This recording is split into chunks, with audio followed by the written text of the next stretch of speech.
Student, कैसे हैं आप लोग स्टूडेंट। जैसा कि मैं आप लोग को बता दूं, कल के क्लास में हम लोगों ने जेनेटिक्स के चैप्टर पार्ट 2 के बारे में बात किया था। आज के इस वीडियो में हम लोग पार्ट 3 बात करने वाले हैं। बायोलॉजी का टॉप इंपॉर्टेंट क्वेश्चन जो आप लोगों को BUHS या आप RUHS के BS नर्सिंग के पेपर के तैयारी कर रहे हैं तो आपके लिए ये क्वेश्चन बहुत ही इंपॉर्टेंट माने जाते हैं। तो आज के इस वीडियो में हम लोग पार्ट 3 बात करेंगे।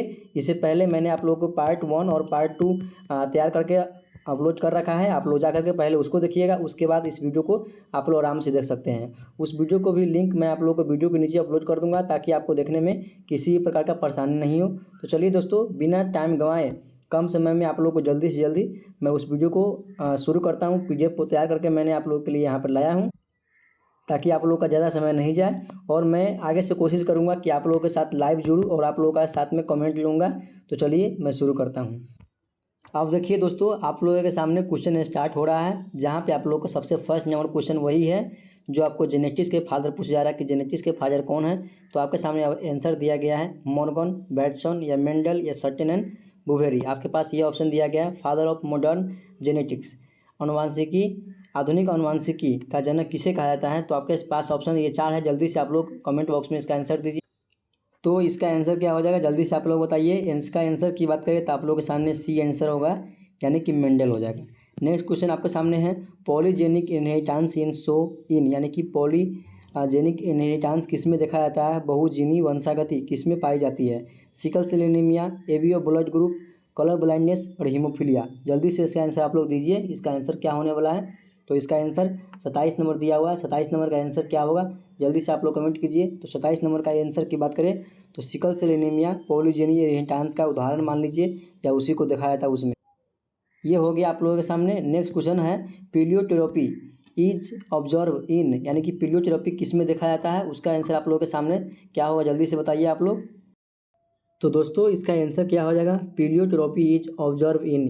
पीलियोथेरेपी किस में देखा जाता है। तो आंसर हो जाएगा सिकल सेल एनीमिया, डायबिटीज या हाइपरटेंशन या थैलेसीमिया। जल्दी से इसका आंसर बताइए। इसका आंसर के साथ मैं आगे बढ़ता हूँ। इसका आंसर हो जाएगा आप लोगों के सामने A, सिकल सेल एनीमिया, जो पीलियोथेरेपी में देखा जाता है। विच डिसऑर्डर इज नॉट मेंडेलियन, कौन सा जो डिसऑर्डर है, यानी कि मेंडेलियन विकार है, यानी कि जो बीमारी उसको बोलते हैं वो मेंडेलियन नहीं है। आपके सामने यहाँ पे दिख रहा होगा। मेंडेलियन का मतलब है कि एक सीजन से दूसरे सीजन में नहीं जाने वाला है, ठीक है। तो मेंडेलियन विकार नहीं है। फिनाइलकेटोनुरिया, थैलेसीमिया, डाउन सिंड्रोम और सिस्टिक फाइब्रस। जल्दी से इसका आंसर दीजिए। तो आप लोगों के सामने इसका आंसर हो जाएगा फिनाइलकेटोनुरिया, थैलेसीमिया, डाउन सिंड्रोम और सिस्टिक। और तो C नंबर इसका आंसर हो जाएगा। डाउन सिंड्रोम जो है सो मेंडेलियन के अंतर्गत नहीं आता है। इसमें मेंडेलियन नहीं दिखाया जाता है, कोई भी प्रकार का विकार नहीं दिखाया जाता है। The scientist who rediscover Mendel work was, उसके बाद आपका आंसर हो जाएगा मेंडल के कार्य को पुनः खोजने वाला वैज्ञानिक कौन था। बैटसन, मॉर्गन, पनेट, डिब्रीज, जिसको ह्यूगो डिब्रीज बोलते हैं, कोरेंस और ट्रैकिमी।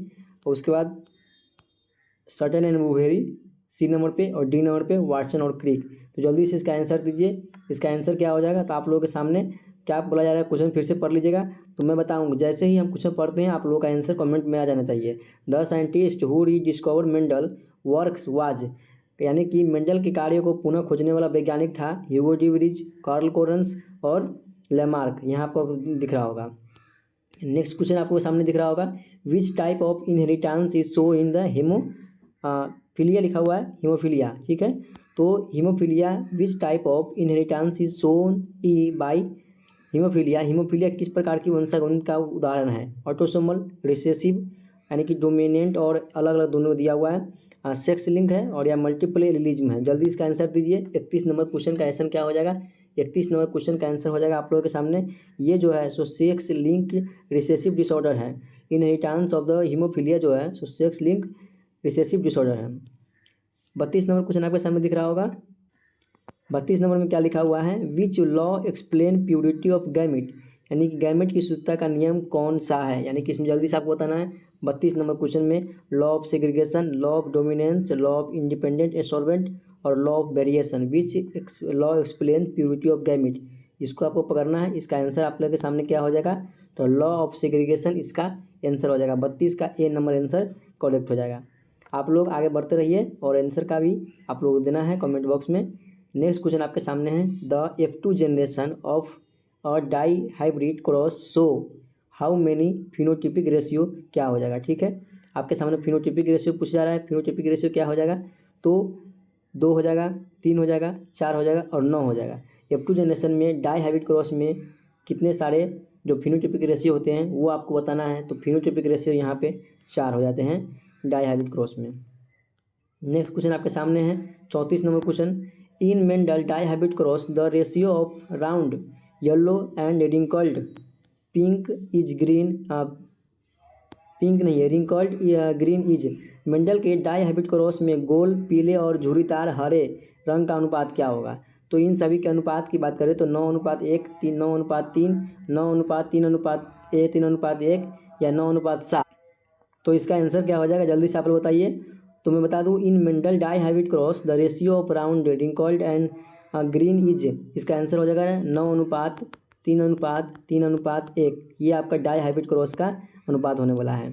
एक कैरियर लिखा हुआ है, ए कैरियर फीमेल और for haemophilia will have, haemophilia की वाहक स्त्री में क्या होगा, यानी कि जो फीमेल है वो हीमोफीलिया से ग्रसित है तो उसके अंदर में क्या होगा, ये आपसे पूछा जा रहा है कि उसके अनुसार क्या होने वाला है। तो नॉर्मल जो लड़का होगा वो नॉर्मल होगा, ऑलवेज नॉर्मल हमेशा, या एफेक्टेड सॉन समटाइम्स। उसके बाद दिया हुआ है ओनली डॉटर अफेक्टेड, इसका ऑप्शन दिया हुआ है only daughter affected, no effect in children, यानी कि कोई भी बच्चे में कोई दोष नहीं होगा। तो आप जल्दी से इसका आंसर बताइए 35 नंबर क्वेश्चन का आंसर क्या होने वाला है। तो 35 नंबर क्वेश्चन की बात करें तो इसका आंसर हो जाएगा एफेक्टेड सॉन समथिंग, कुछ जो है बेटे जो है सो उसमें विकार पाया जाएगा, यानी कि उसमें वाहक पाया जाएगा। ठीक है, आगे आप लोगों के सामने है 36 नंबर क्वेश्चन, विच रेशियो इंडिकेट्स कोडोमिनेंस, यानी कोडोमिनेंस का आपको उदाहरण पूछा जा रहा है कि कोडोमिनेंस का यहाँ पे अनुपात क्या रहने वाला है। तो कोडोमिनेंस की अनुपात की बात करें तो 1:2:1 इसका आंसर हो जाएगा। और ये नीचे में आपको दिख रहा होगा ये डाई हाइब्रिड क्रॉस का है जो आपने अभी ऊपर देखा है। 36 के बाद 37 नंबर में आपको दिख रहा होगा, in human sex in determined by, यानी कि मनुष्य में लिंग निर्धारण किसके द्वारा होता है। तो आपके सामने ऑप्शन दिया हुआ है XX इन मेल, उसके बाद दूसरा नंबर में है XY in male, XY in female और XX in male and female both, दोनों में। तो आपके पास ऑप्शन के साथ आंसर जल्दी से इसका बताइए, मनुष्य में लिंग निर्धारण किसके द्वारा होता है। तो मनुष्य में लिंग निर्धारण XY के द्वारा होता है, क्योंकि फीमेल में जो है सो केवल XX होता है और मेल में XY होता है। तो इसी के द्वारा जो है सो मनुष्य का निर्धारण किया जाता है कि लड़का होगा या लड़की होगा। जैसे कि मैं बता दूं कि अगर XX जो है जनरेशन में गैमिट बनता है तो इसमें बेटी होने की संभावना मतलब बेटी होती है, और XY अगर बनता है तो इसमें बेटा होता है। ठीक है, तो मैंने आपको बता दिया। आगे बढ़ते हैं, इन Drosophila white I trait is, Drosophila में श्वेत नेत्र का लक्षण क्या होता है। जल्दी से आप लोग इसका आंसर दीजिए, ड्रोसोफिला में श्वेत नेत्र का लक्षण क्या होता है। इसका आंसर आप लोग सामने क्या हो जाएगा। तो इसका आंसर की बात करें तो autosomal recessive, autosomal dominant, sex link recessive और सेक्स लिंक डोमिनेंट। तो यहाँ पे आपको रिसेसिव वाला ऑप्शन हो जाएगा, लेकिन वो भी कौन सा, तो सेक्स लिंक रिसेसिव जो है आपके सामने आंसर हो जाएगा इन ड्रोसोफिला में। ड्रोसोफिला की बात करें तो सेक्स लिंक रिसेसिव हो जाएगा। 39 नंबर क्वेश्चन आपके सामने दिख रहा होगा, which of the following is polygenic, polygenic का यहाँ पे उदाहरण कौन है, यानी कि इसमें से कौन सा है जो पॉलीजेनी है। स्किन कलर, उसके बाद आपके सामने दिख रहा होगा आई कलर या हाइट या ऑल ऑफ दिस, इनमें से सभी जो है पॉलीजेनिक है या कोई एक है या कौन सा है, जल्दी से आप लोग इसका बताइए। तो इसमें से स्किन कलर, आई कलर, हाइट, ये सभी जो है सो पॉलीजेनिक का उदाहरण है। इसके बाद आपके सामने 40 नंबर क्वेश्चन दिख रहा होगा, द एक मिनट दोस्तों, कुछ मिस्टेक, हाँ ठीक है, the condition of having more than 2 alleles is called, यानी कि 2 से अधिक जीन को अलील वाले जो जीन होते हैं उनको क्या बोलते हैं। 2 से अधिक एलील होने की स्थिति को क्या बोलते हैं, तो कोडोमिनेंस बोलते हैं, मल्टीपल एलीलिज्म बोलते हैं, या आपके सामने है प्लियोट्रोपी बोलते हैं, या लिंकेज बोलते हैं। तो जल्दी से इसका आंसर दीजिए कि आपके सामने इसका 40 नंबर क्वेश्चन का आंसर क्या हो जाएगा। तो 40 नंबर क्वेश्चन की आंसर की बात करें तो the condition of having more than 2 alleles is called multiple एलीलिज्म, यानी कि एक से अधिक है तो वो हो जाएगा मल्टीपल एलीलिज्म हो जाएगा। 41 नंबर क्वेश्चन आपके सामने दिख रहा होगा, इनहेरिटेंस, यानी कि inheritance of flower colour in Mirabilis jalapa so, यानी कि मिराबिलिस जलापा जो पौधा पुष्प है का रंग किस प्रकार की वंशाणु को दिखाता है? तो आपके सामने ऑप्शन है कोडोमिनेंस, इनकम्प्लीट और पॉलीजेनी या मल्टीपल एलिजिम। जल्दी से इसका आंसर आप लोग जरूरी कमेंट में दीजिए। तो आप लोगों को फिर से एक बार पढ़ना है, मिराबिलिस जलापा में पुष्प का रंग किस प्रकार की वंशाणु दिखाता है? तो आपके सामने 41 नंबर क्वेश्चन का आंसर हो जाएगा, जो कि आपको दिख रहेगा इनकम्प्लीट डोमिनेंस, जो मिराबिलिस जलापा में वंशाणु दिखाता है, इनकम्प्लीट डोमिनेंस। ठीक है। हु फर्स्ट डिस्कवर्ड लिंकेज, यानी कि लिंकेज सबसे पहले किसने खोजा था? इससे पहले वाली क्लास में भी शायद हम लोगों ने ये क्वेश्चन पढ़ा था और रिपीट है, तो समझ लीजिए कितना ये इंपॉर्टेंट हो सकता है क्वेश्चन। तो आपके सामने 42 नंबर क्वेश्चन है। 42 नंबर क्वेश्चन का आंसर हो जाएगा बैटसन एंड पोनेट, ये आपका आंसर हो जाएगा। यानी कि फर्स्ट जो डिस्कवर है लिंकेज का, वो सर्टेन और बुहेरी के द्वारा नहीं किया गया था, बल्कि बैटसन और पुनेट के द्वारा किया गया था। ठीक है, आगे बढ़ते हैं।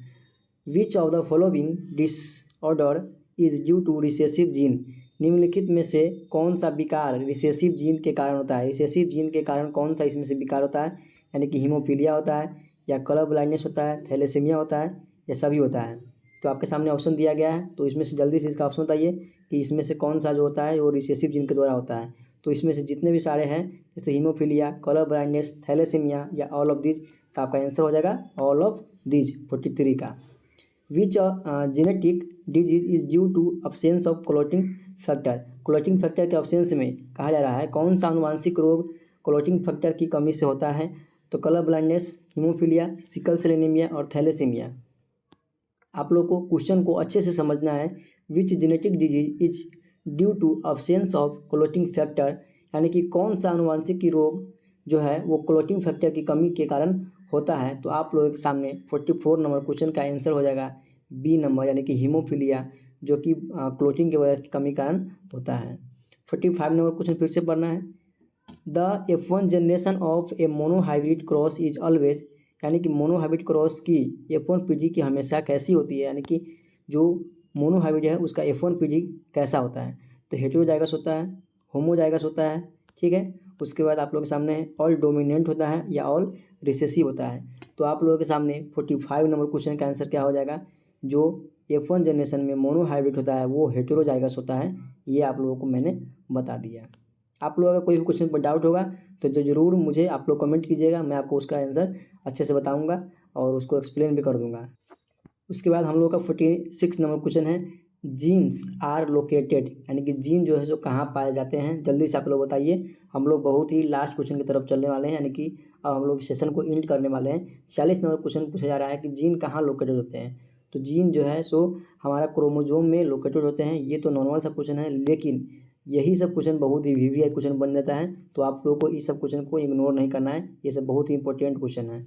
47 नंबर क्वेश्चन आप लोगों के सामने दिख रहा होगा, which of the following follows Mendelian inheritance, निम्नलिखित में से कौन सा मेंडेलियन वंशागति का पालन करता है? यानी कि मेंडेलियन वंशागति का पालन कौन करता है इसमें से? थैलेसीमिया, कलर ब्लाइंडनेस, हीमोफीलिया या ऑल ऑफ दीज, यानी कि सभी। तो समझ लीजिए इसमें आप लोगों का जो भी ऑप्शन दिया गया है उसके अकॉर्डिंग आपको आंसर बताना है।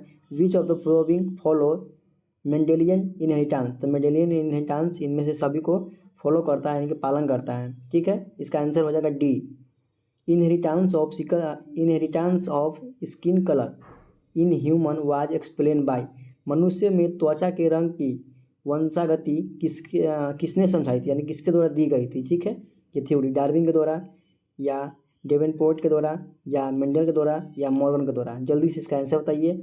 48 नंबर क्वेश्चन का आंसर क्या होने वाला है? तो 48 नंबर क्वेश्चन का आपके सामने हो जाएगा डेवेनपोर्ट ने inheritance of skin colour in human का एक्सप्लेन किया था। सेकेंड लास्ट आपके सामने क्वेश्चन है, यानी कि सबसे लास्ट का एक पहले, if both alleles express equally in heterozygote it is.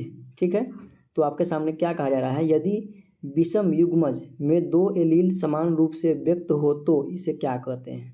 Incomplete dominance, codominance, pleiotropy, polygeny inheritance. यानी कि कह रहा है यदि विषम युग्मज में दो एलील समान रूप से व्यक्त हो तो इसे क्या कहते हैं? तो इसको क्या कहते हैं? इसको कोडोमिनेंस कहते हैं। को का मतलब होता है युग्म होता है, यानी कि को मतलब समझ लीजिए दो, और डोमिनेंस मतलब डोमिनेंस होता है। लास्ट क्वेश्चन आप लोग के सामने दिख रहा होगा। लास्ट में क्या कहा जा रहा है आप लोग ठीक से पढ़िएगा। Inheritance of more than one character studies similarly is called. ये आपको सामने आंसर होने वाला है ऑप्शन के साथ, जो कि आपके सामने फिर से एक बार मैं क्वेश्चन पढ़ रहा हूँ जो आपको यहाँ पर दिख रहा होगा। एक साथ एक से अधिक लक्षणों की वंशागति को क्या कहते हैं? Monohybrid cross. ये तो होगा नहीं मोनोहाइब्रिड क्रॉस, क्योंकि मोनो का मतलब एक होता है, तो यहाँ पे एक से अधिक हो रहा है, ये आपको कट कर देना है। डाई हाइब्रिड का मतलब ही होता है एक से अधिक, तो उस पर, और इसमें कह रहा है कि ट्राई हाइब्रिड तो 3 तो है नहीं, ये भी कट जाएगा। और पॉलीजेनी मतलब बहुत सारे है नहीं, इसमें एक से अधिक बोला जा रहा है, तो इसका भी आंसर हम लोग मान नहीं लेंगे दोस्तों। इसका आंसर हो जाएगा बी, यानी कि डाई हाइब्रिड क्रॉस इसका आंसर हो जाएगा। तो आप लोगों को ये 50 नंबर क्वेश्चन का आंसर हो जाएगा dihybrid cross, B number मैंने बता दिया। अभी तक मैंने आप लोग के 50 क्वेश्चन टोटल मैंने आपको बता दिया। जो भी स्टूडेंट लास्ट तक वीडियो देखे होंगे उनका बहुत बहुत धन्यवाद। और उस स्टूडेंट को करना ये है कि जितने भी सारे मैंने बताया ये टोटल VVI क्वेश्चन है, आप लोगों को याद करके रखना है, ताकि आपको किसी प्रकार का कोई दिक्कत नहीं होगा एग्जाम में, और आप लोग का एग्ज़ाम आसानी से निकल सके। ये जो भी मैं क्वेश्चन बता रहा हूँ एकदम टॉप लेवल का क्वेश्चन है। तो इस वीडियो को मैं यहीं पे एंड करूँगा, लेकिन आपसे निवेदन है कि आप लोग को चैनल को जरूर सब्सक्राइब कर लेना है इस प्रकार के अपडेट के लिए, और साथ में नर्सिंग के लिए जितना भी सारे अपडेट आता है मैं आपको बताता रहता हूँ। तो दोस्तों मिलेंगे नेक्स्ट वीडियो में। हो सकता है कि नेक्स्ट वीडियो लाइव भी हो सकता है, और या रिकॉर्डेड के तौर पे भी मैं आपको बता सकता हूँ, तो वो मैं आपको टेलीग्राम पर इन्फॉर्म कर दूँगा। इसके लिए आप लोग को टेलीग्राम चैनल और साथ में व्हाट्सएप चैनल दोनों ज्वाइन करके रखना होगा, ताकि जितने भी सारे अपडेट होगा आप लोगों के पास पहुँच सकेगा। दोस्तों मिलते हैं नेक्स्ट वीडियो में। आज का वीडियो यहीं पे एंड करते हैं। Thank you. और आप लोग ज़रूर कमेंट कीजिएगा कि आप लोगों को नेक्स्ट वीडियो किस टॉपिक पे चाहिए। थैंक यू दोस्तों।